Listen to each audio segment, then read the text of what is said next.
I peeled and diced 6 really large rustic potatoes and added them to a large pot of cold water with about a tablespoon of salt. And what I'm going to do is boil these over medium high to medium heat until they're fork tender.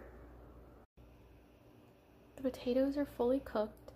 I drained them and then added them back to the pot just to help absorb any extra water that's left on the potatoes, and I'm going to add a lot of butter and some chicken stock now. So I added the butter. You could use ghee if you're dairy free.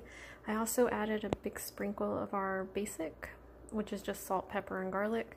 I added that, and then for the chicken stock, I actually used bone broth. It's this brand that I bought at Costco the other day.